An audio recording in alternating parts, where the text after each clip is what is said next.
The first thing you need to know is, I wasn't supposed to be there that night.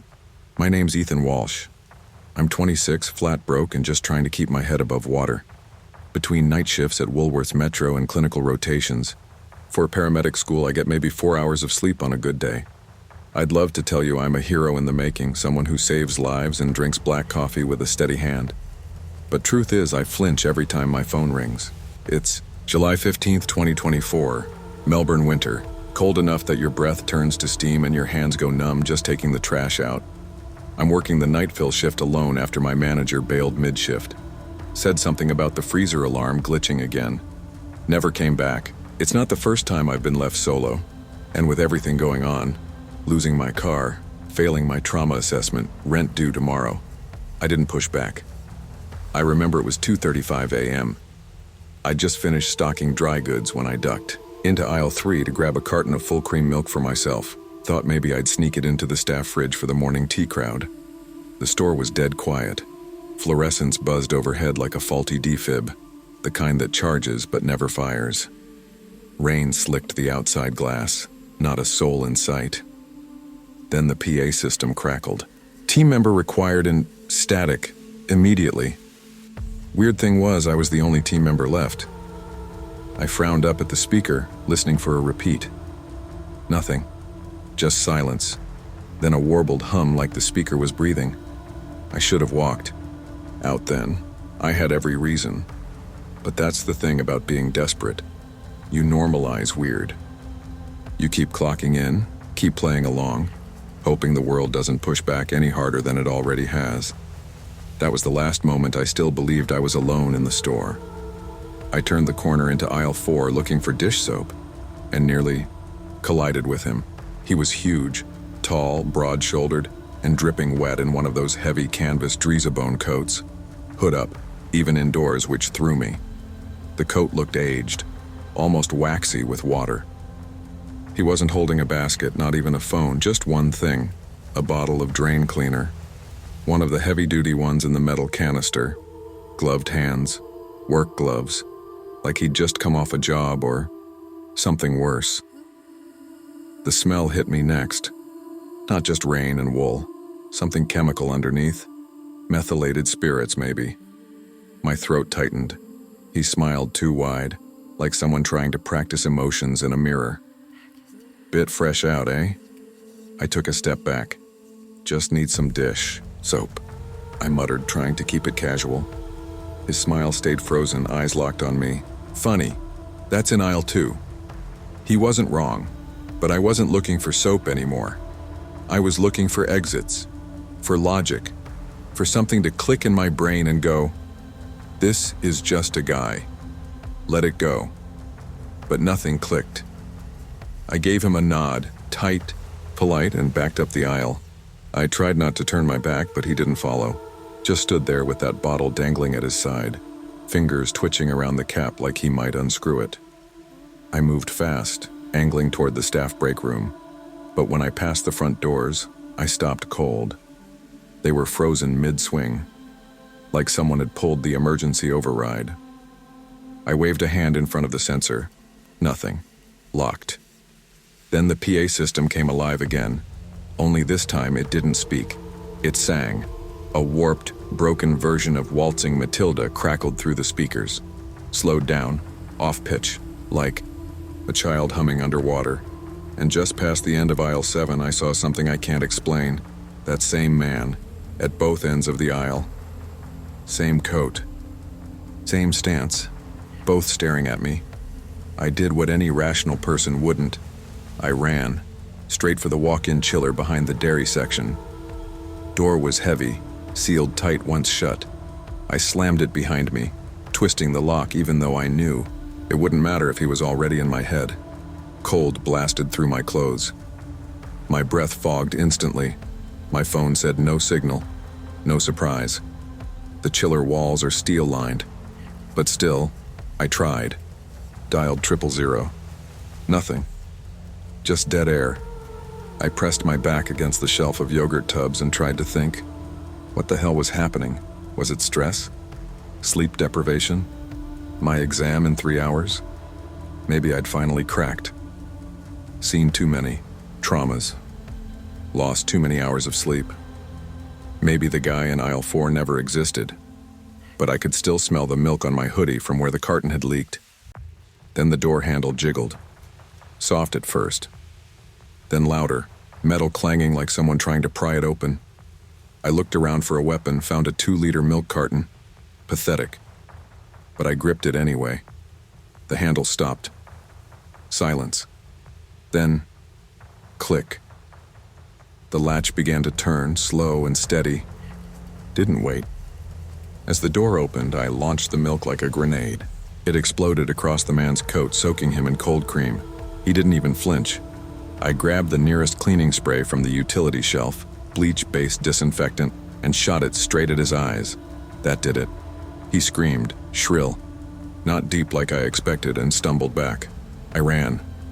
The back hall was darker than it should have been. Security lights flickered overhead, casting long, twitchy shadows against the walls. My shoes squeaked across the wet concrete as I sprinted past rows of pallets and trolleys. Behind me, I could hear him moving. Heavy footfalls, steady breathing like a bull priming to charge. But he wasn't yelling, wasn't threatening, just humming that same sick version of Waltzing Matilda. I crashed into the emergency door by the loading dock, slamming the red bar. Bam. Alarms exploded in my ears, shrieking into the night like 100 angry birds. I fell outside into the yow. Rain, skin instantly soaked, breath catching in the freezing air. The concrete was slick but real, solid beneath my feet. I ran into the alley, didn't look back. 15 minutes later, I was standing by a tram stop on Elizabeth Street, shivering and dripping, watching headlights blur through the rain. I didn't have my lanyard. Didn't have my phone anymore either. I think I dropped it in the stockroom. I didn't care. The store stayed behind me, glowing faintly under the city lights. It looked so normal, mundane, like nothing inside it could have possibly gone wrong. But I knew better. I didn't go back to work, didn't even try to collect my pay. The police took my statement the next morning, what little I could give them. They found the store locked tight. The loading dock door had tripped the alarm, but there was no sign of forced entry, no damage, nothing stolen. They found a pool of vomit in aisle 8 near the pet food, found the drain cleaner. Empty. My manager? He claimed he went home with food poisoning. Couldn't remember turning off the doors, didn't remember paging anyone. Security footage showed me moving through the aisles alone. No sign of the man, no split image tricks. Just me, running, hiding, spraying air. They found my staff lanyard in the break room, torn to hell, like something had scraped across it again and again. No DNA, no prints, no explanation. Now I catch the tram to Coles, even though it adds 20 minutes to my commute. It's smaller, brighter, and it closes at midnight. Some nights, though, when the tram passes the Woolworths on Elizabeth, I swear I see a figure by the automatic doors, just standing, waiting, and I can almost hear it again. The thing about starting over is nobody tells you how damn cold it is. I lost my factory job in June, 12 years running presses down at the plant. They said downsizing, but I know what that means when you're pushing 40 with a herniated disc. By October, I was stacking shelves at the St. James Walmart on night shift, trying to prove to my ex-wife and a judge that I could still keep a roof over my daughter's head. Kaylee's asthma meds alone could bankrupt me, but she needs them, and I need her. October 28th, first snow of the season. 15 degrees outside. My boots tracked salt in through the back door as I clocked in. No holiday spirit. Just overnights, cracked fingers, and fluorescent lights that buzz like a migraine. I was wrestling this 12-foot animatronic scarecrow into place in seasonal. Thing weighed a ton, probably built for outdoor displays. Not one lonely aisle by the automatic doors. Every 47 seconds, it let out this high-pitched cackle that was supposed to be spooky but sounded more like a broken toy. Plastic costumes swished behind me. Ghouls and glittery witches on wire hangers, all sagging like they knew Halloween wouldn't be fun anymore. I was halfway through setting up a fake hay bale when my walkie crackled. "Carter, stop slacking. Halloween reset needs to be done by 6 a.m. That was Greg, the night manager. He hasn't smiled since 2009. I muttered something under my breath and turned back to the scarecrow. Something felt off, like its head was tilted just a little more than before. I shook it off. Maybe I bumped it. Maybe I'm overtired. Maybe it's just Halloween getting under my skin, but I swear it was watching me.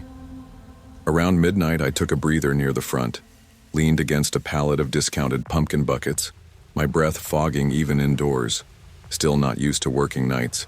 Body doesn't know when to shut down, when to eat, when to care. I glanced over to Seasonal. That damn scarecrow had shifted. Its burlap face looked tighter, pulled toward one side like it was smirking. The button eyes, glossy black, were catching, the red glow from the exit signs making them look alive. I knew it hadn't been facing that direction before. I walked over and straightened its shoulders. Its overalls smelled strange, like gasoline and wet mulch. I hadn't noticed that before. Maybe someone spilled cleaner nearby. As I adjusted its arm, straw slipped out of the sleeve. Just a few pieces. Not weird, right? But the thing is, it felt warm. Just then, Mia arrived, late as usual. She's 23, always smells like spearmint gum, and complains about everything except payday. Why is it watching us like that? She joked. I laughed. So did she. But it didn't last. We both looked at the scarecrow, quiet. Its arms were lower now. Slightly. We didn't say anything more. She clocked in. I went back to stalking every 47 seconds. The thing laughed. I counted. Mia went to check inventory in the back. Said she'd grab more fake spider webs. She didn't come back. 15 times. I was pulling a box of glow-in-the-dark skulls from the top shelf when I heard it. Static over the PA. No voice, no music, just this low, humming crackle. I timed it. 66 seconds exactly. I called out for Mia. No answer. Figured she was dodging work again. Until I walked past the scarecrow. Its hand was holding something. Mia's name tag, snapped right through the clip. I stood frozen. My skin prickled like it knew. Something I didn't. I whispered, "Mia, this isn't funny." No response. Just the scarecrow's laughter. Shorter this time, almost cut off. I ran through the store, half thinking it was a prank. Mia was the type. Break room. Nothing but her half-eaten sandwich on the table, covered in straw. I checked. Backstock. Found the witch mannequin we'd set up earlier, now wearing Mia's jacket. Not just a similar one. Hers. With the little safety pin she always kept on the zipper. My heart hammered against my ribs. Last shot. I sprinted to electronics, praying the security footage would show Mia clowning around or sneaking outside for a smoke. What I saw chilled me worse than the snow outside. The feeds showed me. Alone. Restocking. Talking to air. No sign of Mia. I ran for the fire exit. Sealed. Lights above it flickered once, then died. The store was silent, except for the laughter. Don't remember how long I sat on the floor by the batteries. Maybe 5 minutes, maybe 20. Felt like hours. I tried calling 911, but there was no signal. The building always had crap reception, but not this bad. I went back to Seasonal. Slowly, the scarecrow hadn't moved. Not that I could prove. I reached out, tried to grab Mia's name tag. It wasn't in the scarecrow's hand anymore. But something else was. A piece of paper. A schedule. Mia's schedule, dated that night. Signed in Greg's handwriting. I pocketed it and backed away. My footsteps echoed through the aisles. The overhead lights were humming louder now, like pressure was building. Or maybe that was just my ears ringing. Checked the break room again. The sandwich was gone. In its place, a bundle of straw, a single rubber boot, and an empty inhaler. My legs gave out. I threw up in the trash can. Tried to breathe. Tried not to think about Kaylee. I was the only one left. That's what the cameras said. That's what the air said. Even the scarecrow seemed calmer now, like it had what it wanted. I sat by register 3. Closed my eyes. Told myself if I woke up and it was morning, I'd quit, never come back. And if I didn't wake up, Well, that solved everything, didn't it? I woke up with the beeping of checkout scanners and a cart rattling past me. It was morning. Sunlight slid across the tile. Shoppers moved like nothing was wrong. Mia was gone. No one remembered her working that night. Greg said she wasn't scheduled. HR said her name wasn't in the system. I showed them her jacket, the inhaler, the name tag. They said I must have brought them from home. Suggested I talk to someone. Maybe take time off. I did better than that. I quit. That afternoon, I picked up Kaylee from her mom's place. She climbed in the truck, said, "You smell like pumpkins and gasoline." I smiled, told her I'd been working hard. "Why'd you quit?" she asked, wheezing a little. "Walmart's too cold at night," I said. She nodded like she understood more than I expected. We drove home. I tucked her in after giving her her meds. She asked if we could decorate for Halloween this year. I said sure. Later, I stood in the backyard, put something up by the fence.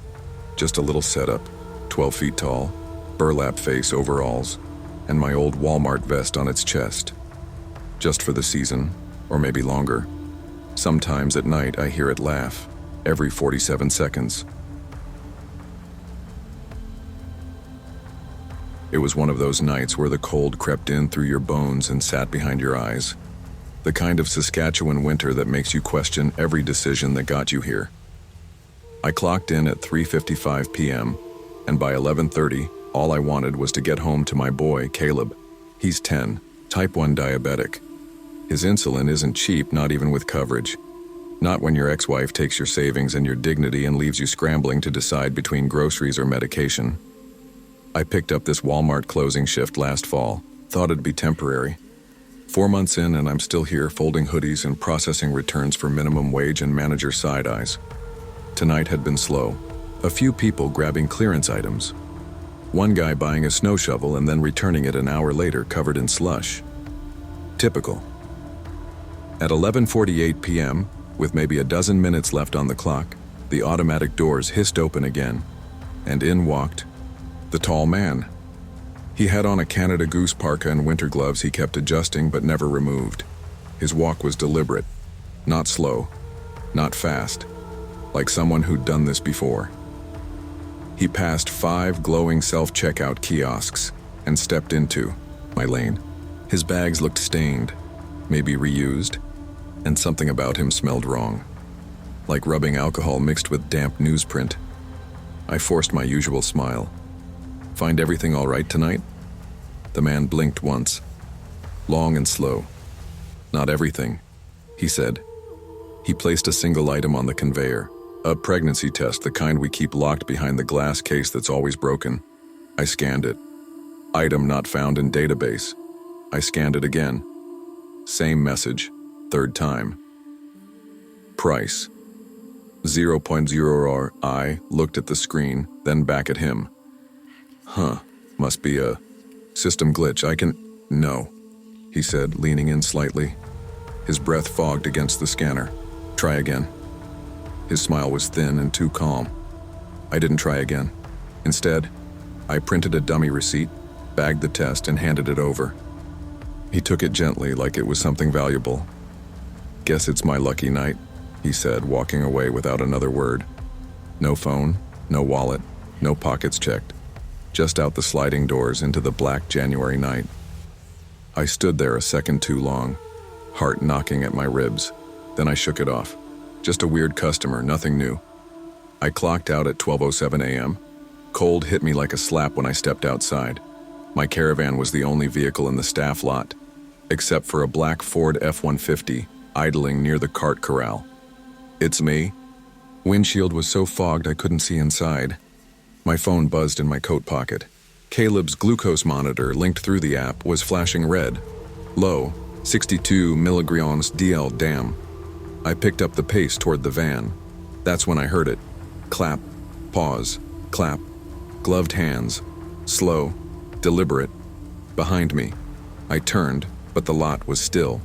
The truck was still running, exhaust twisting in the freezing air.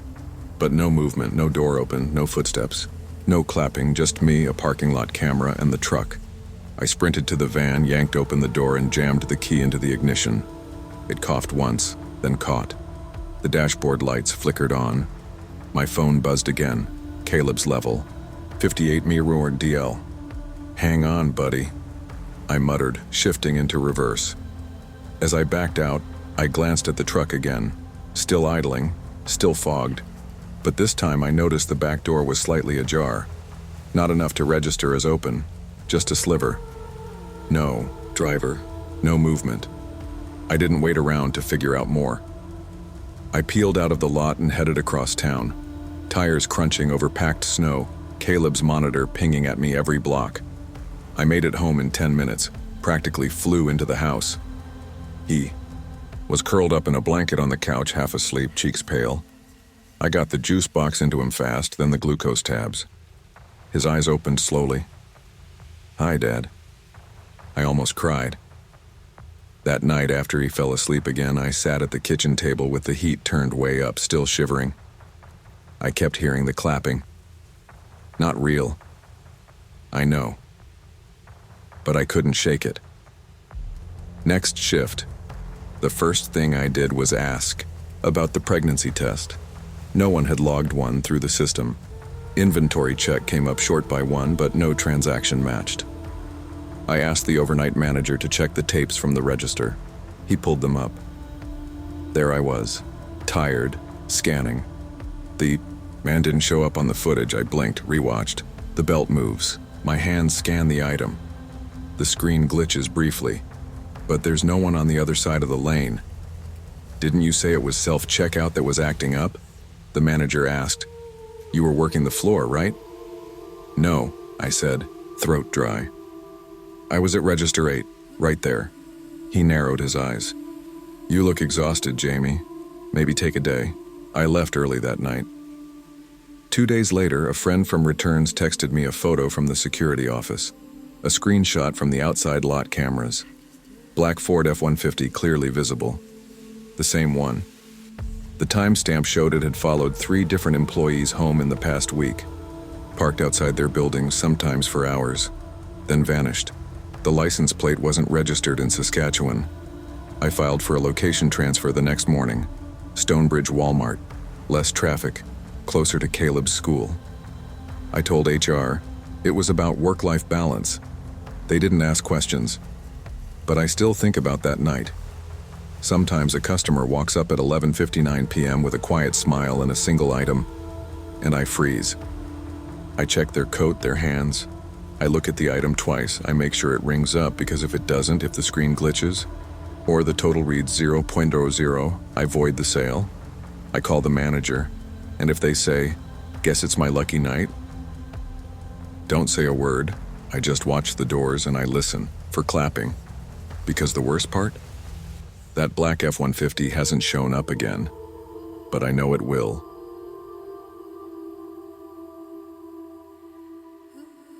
I used to measure time by tides. Now I count pallets and pay stubs. After Dad went down with the blue crest, everything stopped moving. My hands, my sleep, the damned clock. We buried an empty casket. No body, just his old compass and a photo of us on the trawler, back when I thought being a fisherman meant something more than dying cold. When the insurance hit a snag, I took what I could. Overnight stock at the Kenmount Walmart. Not exactly the family legacy, but it paid enough to keep the lights on. My wife picked up double shifts at the ER, and my son Jack stopped talking. Can't blame him. I wasn't much use between the grief and graveyard hours. We passed each other like ships in fog. It was March 12th.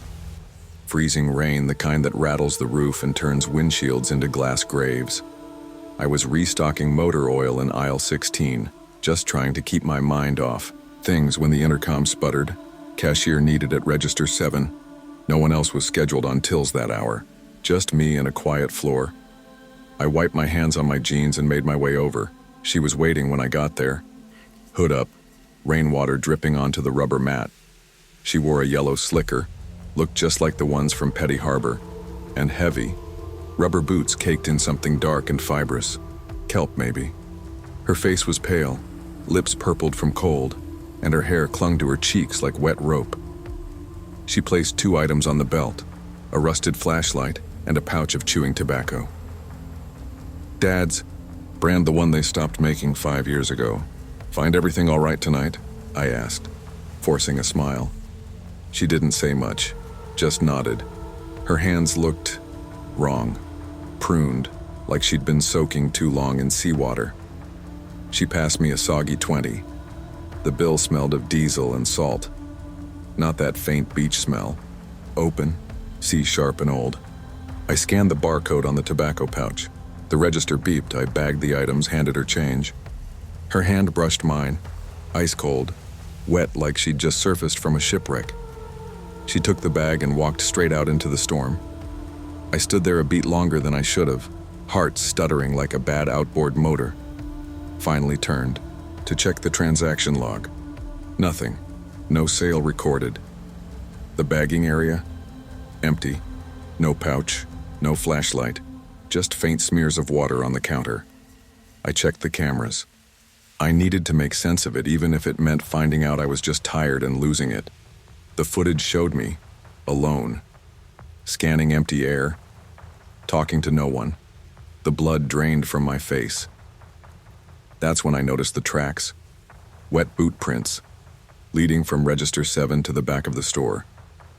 I followed them through aisle 20, past gardening to aisle 22, fishing supplies. The scent of brine hung in the air, thick and sharp. It made my chest tighten. The boot prints stopped at the employees-only door that led to the loading dock.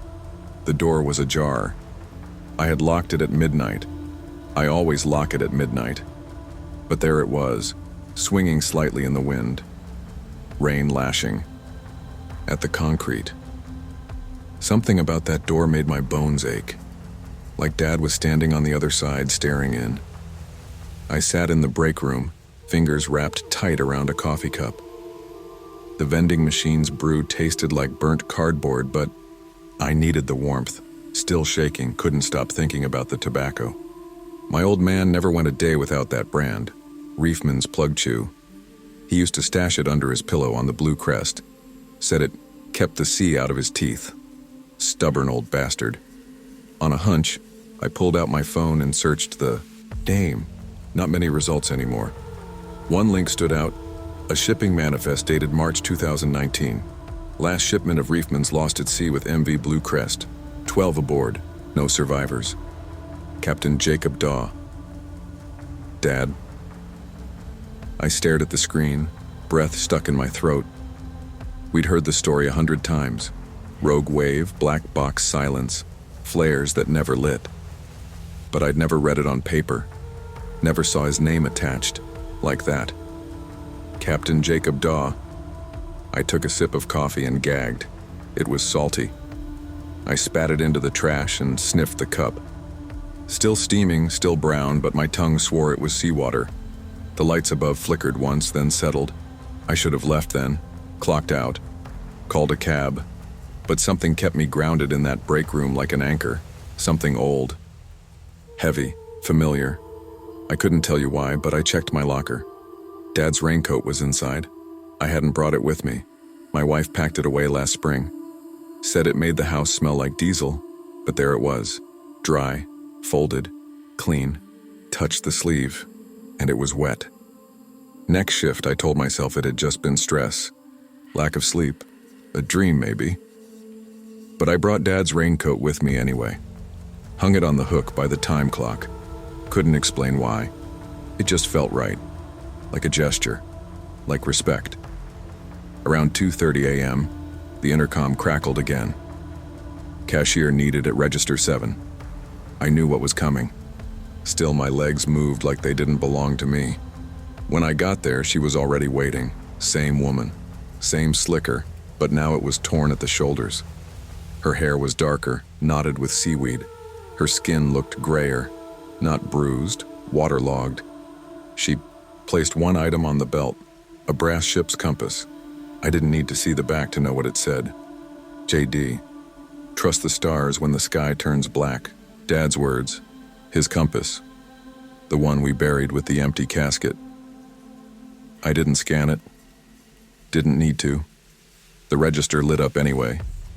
printed a single receipt in watery blue ink. Paid in full, MV blue crest.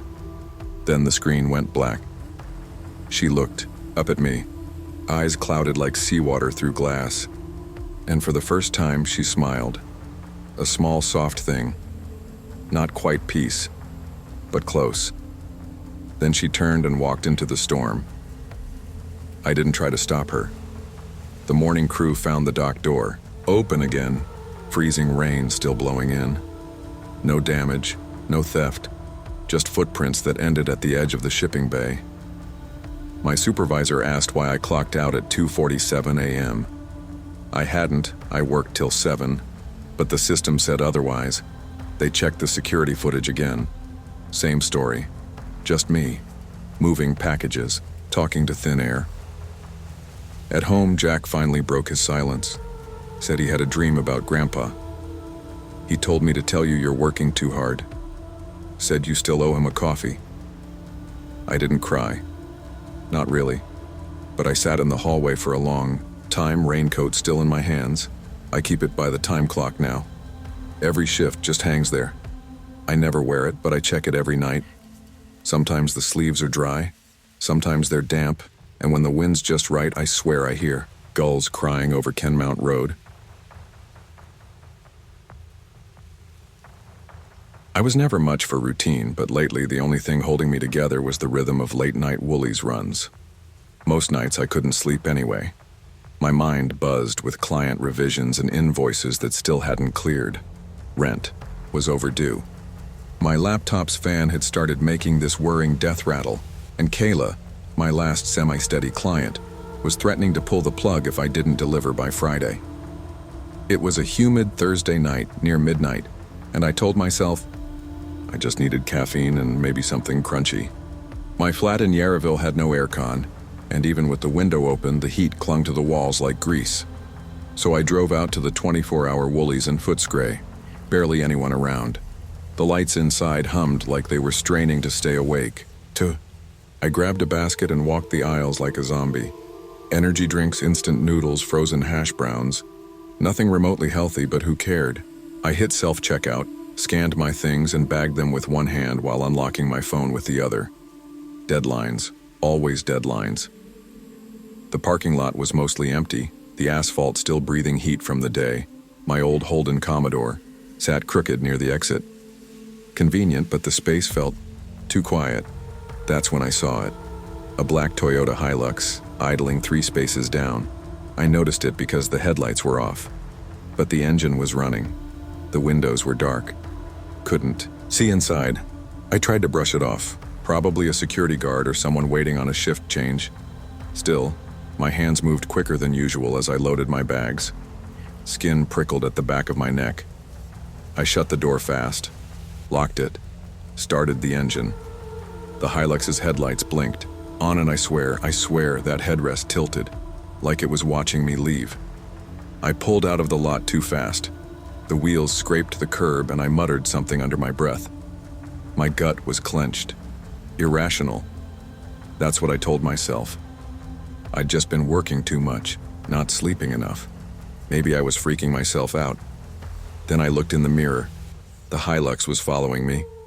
No turn signals, just shadowing my every move. I took a right onto Geelong Road. So did they. I sped up. They matched it. I dipped into a narrow residential street, hoping to lose them in a maze of parked cars and one-way signs.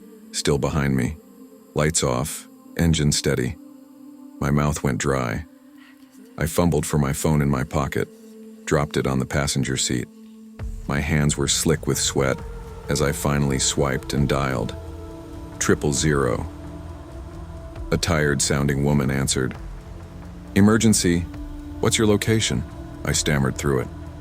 I'm being followed. Black Toyota Hilux. I think the plate was Bravo Echo something 7. It's too dark. Are you in immediate danger? The Hilux revved, came closer. Yes, I think so. I'm trying to lose them. I swerved into a servo, tires squealing as I pulled up to the pump. Left the engine running.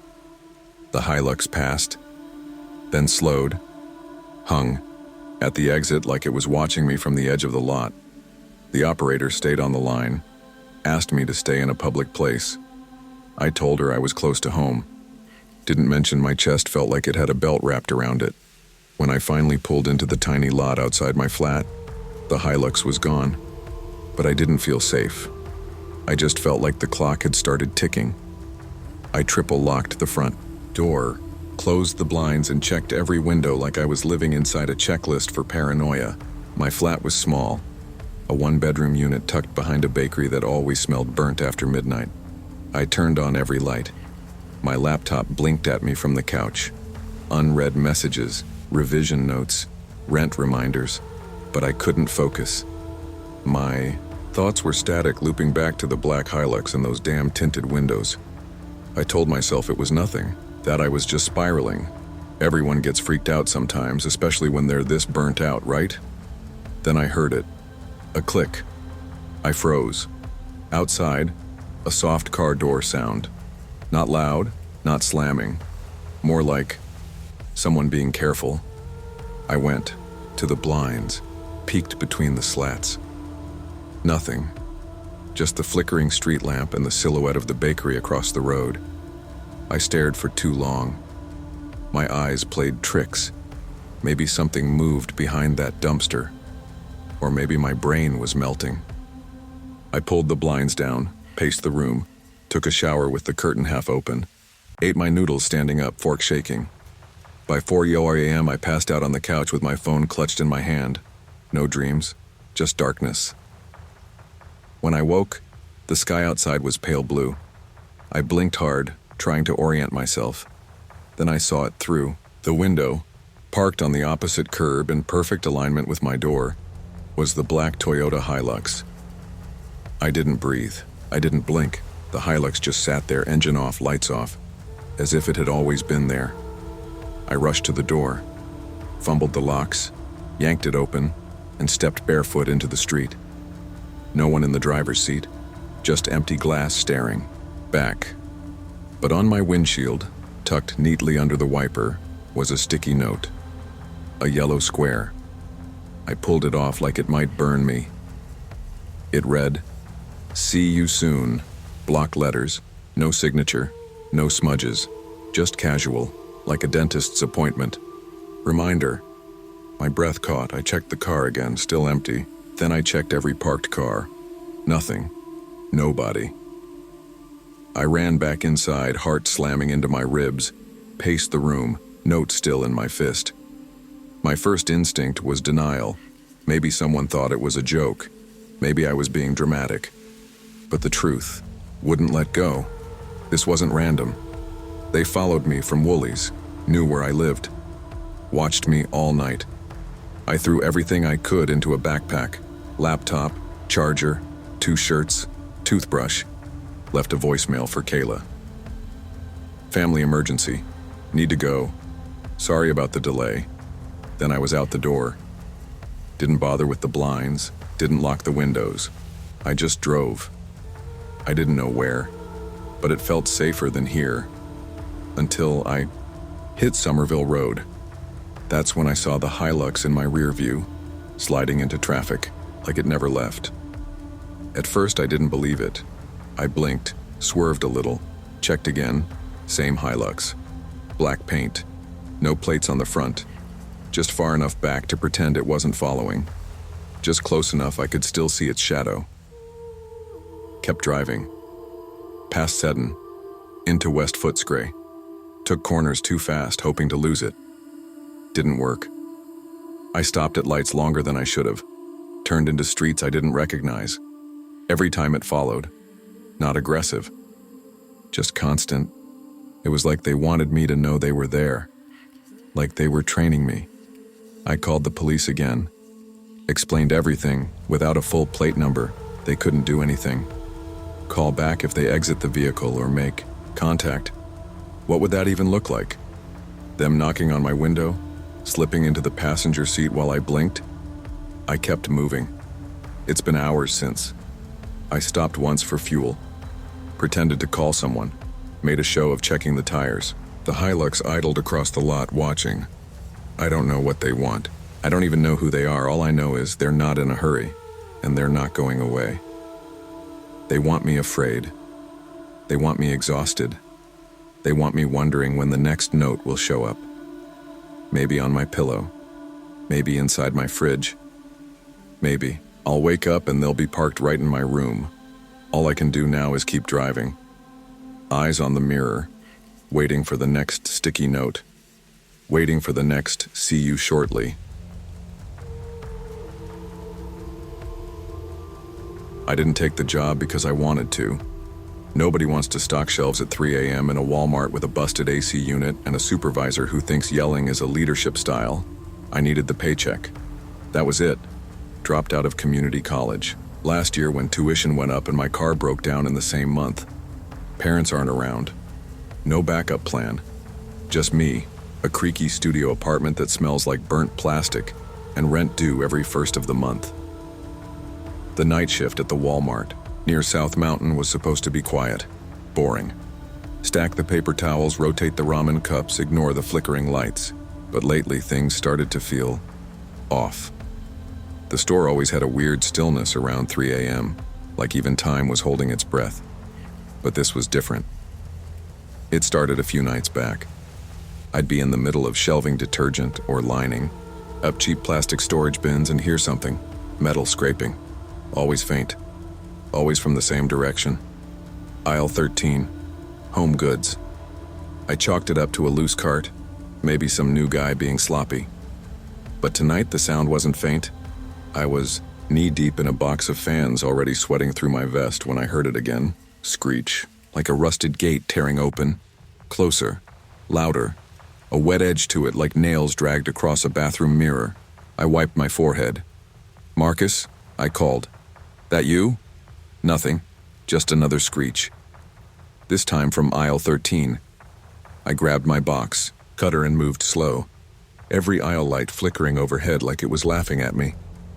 The sound was wrong, deep and high at the same time, like it couldn't decide if it was human or machine. Then I turned the corner, and there it was. A shopping cart, rolling toward me. Completely empty. There was no breeze, no slope in the floor. That cart should have been still, but it moved with purpose, like something inside it was crawling unseen. I backed up. My fingers clutched the box cutter too tight, knuckles white. The cart creaked to a stop.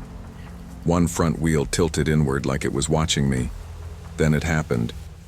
The screeching intensified, like the cart was crying. No, not just crying, screaming. Distorted. Metallic. But there was a pitch to it that sounded almost human, like someone trapped inside an echo. My walkie on my belt crackled. "Yo, Derek, you good?" Marcus's voice, casual like always. I pressed the button, voice dry. Aisle 13. There's a cart. The cart lunged forward. I fell back, crashing into a display of storage bins. Plastic clattered around me, lids flying like frisbees. My hand hit something sharp, probably cracked plastic, but I didn't feel the pain. The screeching became unbearable, like a drill grinding into bone. I didn't wait. I bolted. Didn't care about cleanup. Didn't care what Marcus would say. I sprinted past aisles of back-to-school supplies and half-stocked shelves of peanut butter jars. My feet pounded against the linoleum like they were trying to warn me with each step. The cart followed. Not rolling, sliding, like its wheels didn't matter anymore. Reached the break room and slammed the door shut behind me. Silence. No more screeching. Just my own panting and the dull hum of the vending machine. Marcus and Sandra looked up from the table, both eating cold pizza like it was any other night. Sandra raised an eyebrow. "Dude, you look like you saw a ghost." I didn't respond. I just peeked through the break room's narrow window. The cart was parked right outside the door. On its seat was a crumpled blue Walmart vest. At first I thought it was someone messing with me. Had to be. Someone pulling a prank, dragging an old vest from Lost and Found and tossing it in the cart while I wasn't looking. Except that didn't explain how it moved. Or the sound. Or the way I'd heard it long before I'd even turned into the aisle. I opened the break room door slowly. Marcus chuckled behind me. "You serious right now, bro?" The hallway beyond was empty, except for the cart. No footprints, no dragging marks, just that vest sitting there, folded like it had been placed with care. I stepped closer. It wasn't just any vest, it had my name tag on it. Derek, not a copy, not a printout, my tag. The little crack in the top left corner, the faded sticker I'd put on the back, and the collar, stained. Not red, but a dark brown. Like something dried there long ago and nobody bothered to wash it out. I touched it, cold, damp, like it had just come out of a freezer. I dropped it and stepped back, nearly tripping over my own feet. Marcus joined me in the hallway, saw the vest, and rolled his eyes, probably from the extras pile. Chill, man. But his voice wavered. Just a bit. Sandra didn't even come look. She stayed in the break room, scrolling on her phone like nothing could touch her if she ignored it hard enough. I didn't go back to stalking. I sat in the maintenance closet for 30 minutes, light off, trying to slow my breathing. Something had changed. This wasn't just bad luck or heat exhaustion. Something inside this Walmart had seen me. And now it knew my name. I told the manager, Joe, about what happened.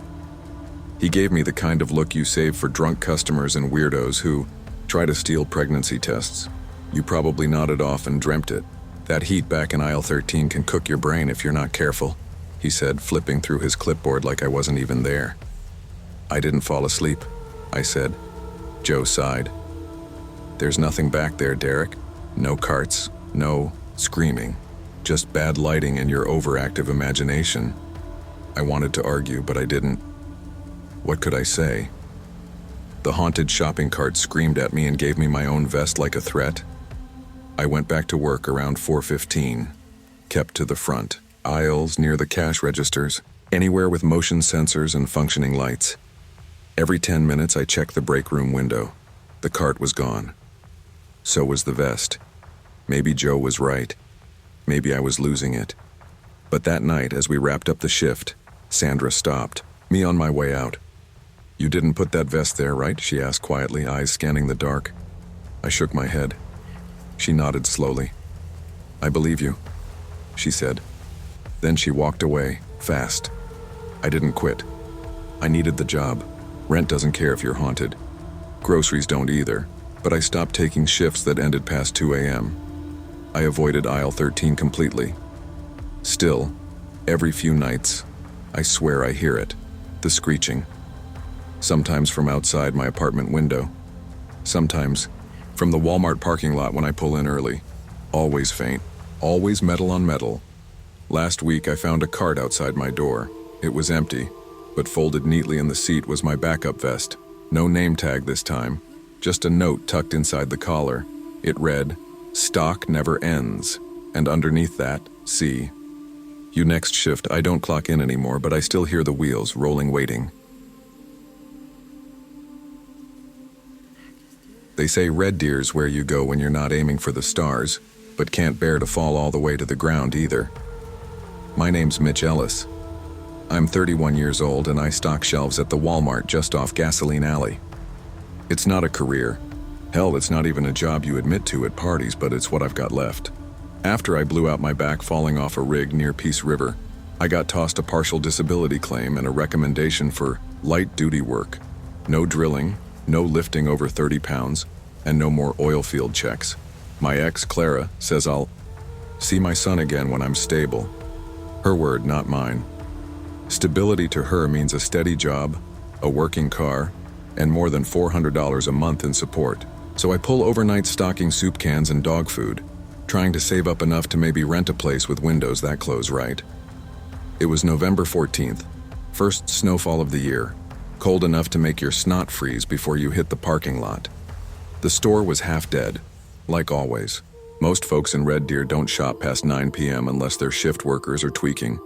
I was halfway through facing aisle 7 when I noticed him, just standing there near the hot food case.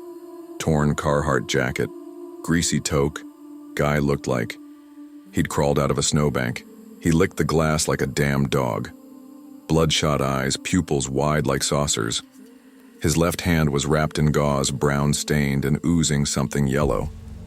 I radioed Derek. "Yo, we got a live one in grocery." Derek didn't even glance up from breaking down a skid. As long as he pays, management don't care. I wish they had. At 10:53 p.m., the scream came from Derry. It wasn't one of those "I dropped a milk jug" kind of yelps. It was raw, sharp, like someone got stabbed. I dropped the box of Campbell's and ran. My boots slipped a little on the freshly waxed floor. I turned the corner by frozen goods, and that's when I saw it. Janice, our greeter, 68, sweet as pie, always called me Han, was on her knees, cradling her forearm. Blood soaked through her light blue Walmart vest. Her eyes were wild, scared. "He bit me," she screamed, tears cutting down her face. The man from grocery, same jacket, same glass-licking freak, was crouched low, like an animal, hands pressed, flat to the linoleum. His jaw twitched, teeth bared. Blood, Janice's I assumed, ringed his mouth. He turned to me, his eyes locked on mine. And in that moment, I swear to God, I knew that wasn't meth. That was something else. He charged. I stumbled backward, knocking over a stack of egg cartons. I fumbled for the radio on my hip and hissed, "Code white, dairy section, code white." No answer. I dragged Janice to the nearest door, the staff bathroom, locked her in and jammed a mop handle through the metal handles. She pounded once, weakly, then stopped. I told myself it was shock. She needed to rest. We'd get help. Then, my radio crackled. Assistant manager, code white to front end, static. Then came the sound of shattering glass, electronics, followed by Derek's voice, breathless, scared. "There's more of them." Then a gurgle, then a click. Silence. I clutched my chest, trying to breathe. My heart pounded like I was back on the rig. This wasn't a robbery. This was something else entirely. I ran for housewares. I needed a weapon, anything. My boots echoed on the tile. Every sound suddenly too loud, too close. I skidded into the kitchen aisle and ripped a butcher knife from its packaging. The edge was dull, cheap. But it was steel, and that was enough. The radio was dead. The store, which had always felt too bright, now seemed sickly and wrong. Fluorescent lights flickered overhead, casting everything in yellowish haze. One of the self-checkout screens was shattered. A customer cart lay tipped over by seasonal, full of Halloween clearance and slush-drenched footprints. I saw someone stumble down boys' apparel, not Derek, not anyone I knew. The way they moved was off, jerky, like they weren't used to walking. I ducked behind a display of faux Christmas trees, heart hammering. What the hell was happening? I pulled out my phone. 3% battery. No service. I sent Clara a text anyway. If I don't MSG by 6 a.m., my life insurance is in the blue folder. Scene. 11:02 p.m. No reply. I checked my pocket. Still had the garden center keys. Only door in the place that didn't set off the alarm sensors. Could be my way out. I made for receiving. That's when I saw Derek. Or what used to be Derek. He was face down near the pallet jack, throat torn open. His hoodie was soaked in blood. One arm twitched like it still hadn't accepted the truth. I dry heaved, then I heard the dragging sound. I turned. A figure rounded the corner by Bulk Foods. Same bandaged hand. Same jacket. Carhartt. I ran. I sprinted through pets, past toppled kibble bags and a shattered fish tank still leaking onto the tile. My legs ached, and the knife slipped in my sweaty grip. Near pharmacy, I nearly collided with one of them. Could have been a customer, maybe. Hard to tell now. Teeth gnashing, skin mottled. They didn't speak, just lunged. I ducked into the vision center and locked the door behind me. They slammed against the glass, again and again, but it held. For now, I waited until the pounding stopped, then counted to 60. My breath fogged up the lenses in the display rack. I looked down and realized I was still holding onto the damn knife like it was the only thing keeping me tethered to reality. I moved fast, slipped out the side hallway toward Garden Center. The doors were chained, but the manager kept the keys in a little lockbox in the break room. I'd grabbed them when Janice got attacked. I shoved the key into the padlock. Click. The chain fell away. Outside, the air hit me like a punch to the lungs. -15 easy. The first snow had turned the lot into a sheet of ice. I didn't care. I stumbled into the dark, breath burning my throat. No one followed. At least, not that I saw. I didn't go home. I drove straight to the Denny's by the highway and sat in the corner booth until sunrise, hands shaking, knife still in my jacket. I tried calling Clara, straight to voicemail. That was the last night I worked a shift at that Walmart. The last night I thought things couldn't get worse. 2 months passed. The news said it was a violent, drug-induced incident. Some new street, blend out of Vancouver. Authorities denied everything. RCMP locked the place down for 72 hours. No charges laid, no real answers. Janice died. Complications from an animal bite. That's what the obituary said. My disability got cut after I missed a reassessment appointment. I tried to explain. Told the caseworker I was involved in a workplace trauma. She said I needed to reschedule within 14 days or reapply. I stopped trying. I picked up what gigs I could. Moved in with a buddy who let me sleep on his basement couch in exchange for keeping the heat down. Some nights, I thought I dreamt the whole thing. Then, one Thursday in January, I walked into a different Walmart across town. Just needed gloves and something cheap to eat. The lights buzzed. Kids ran circles around the toy aisle. For a moment, it all felt normal again. Until I saw him. Torn Carhartt jacket, dirty gauze, same yellow stain. He turned slow, like he already knew I was watching. Same eyes, same hunger. I left my cart, didn't even grab my wallet. I walked straight out into the snow, and I didn't look back. Not once.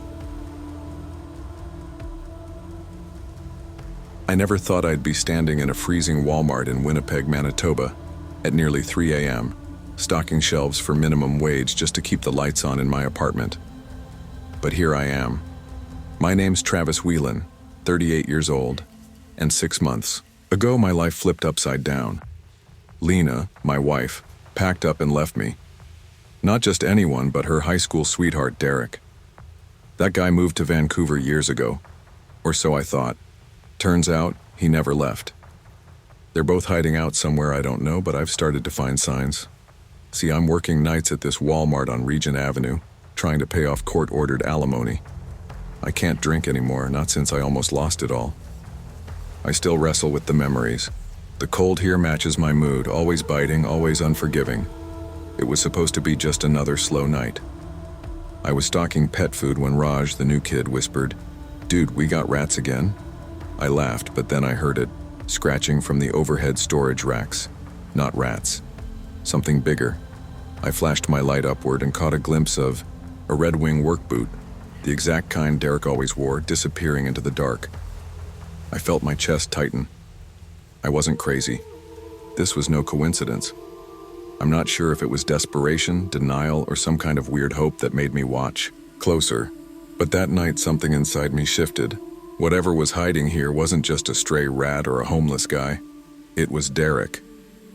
And if Derek was back, then Lena wasn't far behind. Over the next week, things got weirder. I kept catching glimpses and odd signs, half-eaten sandwiches left. In the break room fridge, even though I'm vegan and never touch those, the smell of Lena's perfume would drift near the family washroom around 3 a.m. I could feel it in my gut. They were lurking here, in the store I worked at every night. I brought it up to the assistant manager, who just rolled her eyes. "Travis, you need to take your meds. You're imagining things." That stung more than I wanted to admit, but the weird stuff didn't stop. One night, I found Derek was here, carved crudely into the stockroom toilet stall. I ran my fingers over the rough letters, heart pounding. It was like a twisted taunt. I kept my eyes open and my guard up. I didn't want anyone else to know what I suspected. People don't like to believe crazy stories, especially when you've got a past with booze and anger issues. But I had to prove it to myself. I rigged a game camera in the seasonal section, hoping to catch whatever, or whoever, was sneaking around. When I reviewed the footage, I couldn't believe my eyes. At 4:12 a.m., Derek crawled out from inside a bin full of Halloween decorations. And then Lena showed up. They kissed by the tire display like nothing had happened. The betrayal hit harder than the cold winter wind outside. When I confronted Lena later that day, her message was cold, almost rehearsed. We needed a place to stay. You're never home anyway. Her words cut deeper than any knife. I'd been working nights trying to pay alimony, trying to stay sober, and she was out here sneaking around in my workplace with Derek like it was some little secret game. I felt the weight of every lonely night, every missed phone call, every shattered promise. But the spark inside me wasn't out yet. I decided then, if they thought they could hide, they were wrong. If the store was their refuge, I was going to make it their prison. The plan was simple but risky. I waited until I knew Lena was at her book club night, a lie I'd learned to spot long ago. That night, I cut the power to the store. The hum of fluorescent lights died. Emergency exit alarms remained silent. I'd locked them all from the outside earlier. The store was mine. I called 911, my voice steady but urgent. There's a shoplifter with a knife in aisle 12. Though my dispatcher didn't hesitate. Minutes later, police arrived and dragged Derek out, still clutching a Walmart uniform he'd stolen. His attempt to blend in and hide. I watched them take him away and whispered under my breath. Seasonal storage is 50% off, just like Lena. It was petty, but it was mine. My final psychological victory. Derek got charged with trespassing and theft. Lena lost custody of our schnauzer, our only real family left. I transferred to the Walmart in Thompson. The cold was different there, but it felt like a fresh start. Sometimes when I'm stocking shelves late at night, I hear that familiar scratching above me. The sound that started it all. I smile quietly, because now I know. Whatever ghosts we carry, they don't have to break us. I'm still here, still fighting. People think teachers get summers off and full benefits. That's the kind of thing you believe until your little sister gets leukemia and the insurance company starts talking policy limitations. So here I am, Mark Henderson, grade 3 teacher by day, Walmart stalker by night. Nobody at St. Dominic's knows I work the graveyard shift on Memorial Avenue. I keep it that way. Pride, I guess. It was the first snowfall of the season, that fine, quiet flurry that never seems to hit the ground. I clocked in at 11:42 p.m., grabbed a flat cart, and started working through housewares. The fluorescent lights buzzed overhead louder than usual, the only sound other than my sneakers squeaking on polished floors. By 1:13 a.m., I was pushing paper towel packs into position when the PA system clicked on. Cleanup needed in. Static crackle. Please respond. No one ever says where. Just a voice, distorted and mechanical. I paused. My phone was in my apron pocket, screen blank. No new texts from the hospital. No news was good news, right? I called out, half expecting Maria from grocery to answer. She didn't. No one did. The aisles felt too empty for a 24-hour store. No background chatter, no forklifts beeping, no carts rolling, just me and the low, humming lights. Then I heard it, a barcode scanner beeping, over and over. Someone was at the registers. Register 12 was lit in flickers. The old bulb above it had been dying for months, but no one bothered replacing it. A man stood there scanning a cracked clock radio over and over. The kind you see in waiting rooms or dentists' offices. Cheap plastic. Dead display. He wore an old Walmart vest, faded blue, threadbare at the seams. The name tag read, Jerry, Electronics. But that department had shut down 3 years ago. Hey, I said, trying to sound normal. You work nights too? He didn't look up. Just kept scanning. The scanner beeped, then rejected the item. Again and again. You're new on nights. He finally muttered. His voice was dry, hollow like it hadn't been used in a long time. His hands were wrinkled, pruned like they'd been soaking in water for days. My skin crawled. There was something off. Just temporary, I said. You still in electronics? That's when he looked at me. His eyes didn't reflect light the way they should. They reflected red, like the exit signs overhead had bled into them. I work the midnight shift, he said softly. The real midnight shift. The scanner fell from his hand and clattered to the floor, then a loud crash echoed from Seasonal. Something metal, maybe plastic, tumbling in a way that sounded deliberate. Like it was testing the silence, testing me. Jerry's head jerked toward the sound, his voice sharpened. It knows you're here now. You need to. That's when the lights went out. The power died in a blink. No buzzing lights, no radio hum, nothing. Just blackness. Well, almost. The emergency exit signs still glowed a faint, sickly red. Their glow bled along the tile floors, casting long shadows in the aisles. I could see them stretching, twitching like something alive. Then came movement from Seasonal. A crunch. Another. Methodical. Jerry? I whispered, but he was gone. I backed up toward stationary when I saw them. Wet footprints, bare feet, dripping and fresh, appearing one by one, like something invisible was walking straight toward me. My breath caught in my throat. I turned and ran. Through household, past pharmacy. Every aisle felt longer than it should have been. I passed the toy section and froze. A giggle echoed from the dolls. Soft, childlike. Wrong. Then came a voice. Marky, help me. It was her. Emily. My sister's voice, weak from chemo. I hadn't heard her say my name like that in weeks. I knew it wasn't real, but I still stopped. Hangers fell behind me with a clatter, as if yanked off racks by something angry. I sprinted, dodging displays and mannequins until I reached the fire exit, slammed my shoulder into it. The door groaned, then burst open. Alarms blared into the frozen night. I didn't stop running until I got to my Civic. The frost on the windows had turned the inside into a freezer. My hand shook as I jammed the key in the ignition. Click, nothing. Second try. Click. Come on, I muttered. Come on, please. Third try. Engine roared to life. Relief hit so hard my eyes blurred. As I pulled out of the lot, I looked in the rear view. Jerry was there, standing in the doorway of the store, vest fluttering in the wind. His head slowly shook, and just beside him, bare fingers curled around the door frame before slipping back into the dark. I didn't go home. I drove to the hospital and sat in the parking lot until dawn, just watching the snow fall. The next morning, I had a voicemail from Walmart HR.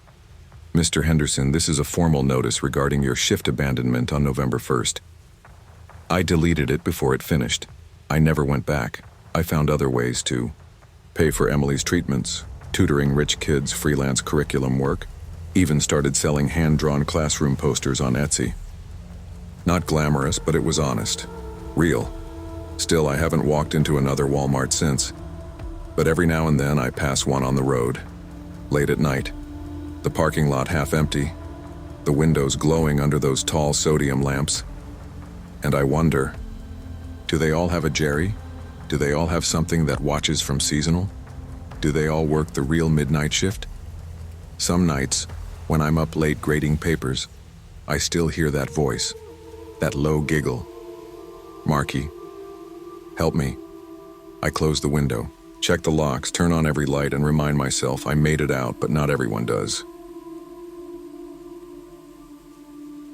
I was 17 and already done with high school, or at least with showing up. Dropped out last spring after the cops found my mom nodding off in the driver's seat, meth smell thick enough to choke a horse. Now I'm working the overnight shift at the Walmart on Rosedale Highway in Bakersfield, my way of keeping us afloat. If I don't bring home some cash, the landlord comes knocking, and my mom sinks even deeper. I've got 2 friends at the store who get it. Tyler, 19, and on probation, always half joking about his bad luck streak, and Maria, barely 16, sending money home to her family in Mexico. We're a ragtag crew trying to survive the night, stocking shelves under the fluorescent hum while the rest of the world sleeps. It was just after 2 in the morning when Tyler's radio crackled. "Yo, who took my fucking Slim Jims?" he grumbled. We laughed it off. Food fights, pranks, and theft were the normal soundtrack of night shift. Then Maria found her lunchbox emptied. The Tupperware was licked clean, like someone had savored every last crumb. That was when the fun ended. Security. Footage showed a shadow darting through housewares at 1:43 a.m., too fast to be human. Nobody wanted to say it out loud, but we knew something was wrong. This wasn't just some petty thief. Something was moving through our store when no one was watching. Something that didn't belong. By 3 in the morning, the situation was getting out of hand. 3 sleeping bags vanished from camping, gone without a trace.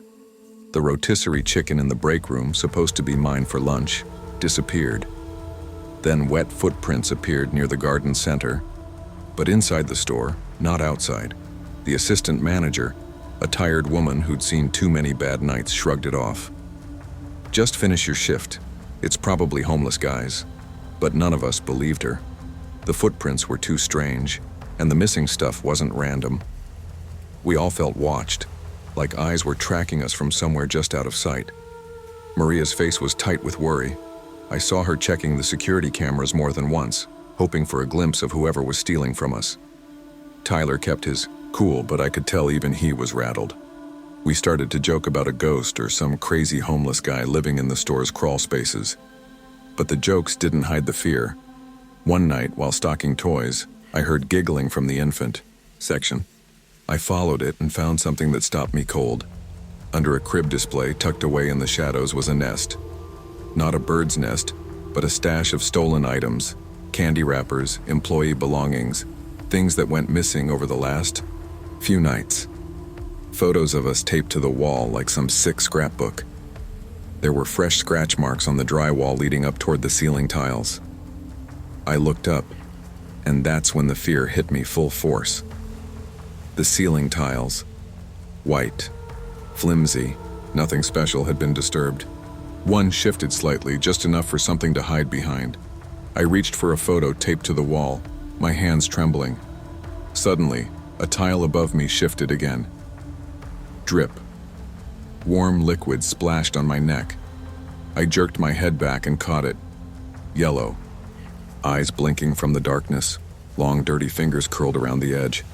I ran. No way I was sticking around for whatever that was. The next day, word got out. Police found a makeshift apartment hidden above sporting goods, a squat filled with stolen stuff, trash, and old food wrappers. News reports called it a mentally ill squatter, but none of us knew what to believe. Corporate didn't care. They just wanted the story buried and the store back to normal. That night, when I went back for my shift, I found my missing socks in the nest. Someone, or something, had been watching me, collecting my stuff like trophies. I couldn't take it anymore. I quit the next day, walking away from the only job I'd had since dropping out. But the memory stuck with me.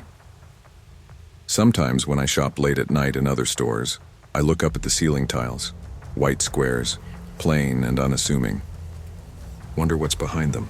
I wonder if those yellow eyes are watching me, waiting. I don't believe in ghosts, but I do believe in fear. And fear is real. That Walmart will always have its secrets. And I'm glad I'm not the one stuck underneath them anymore.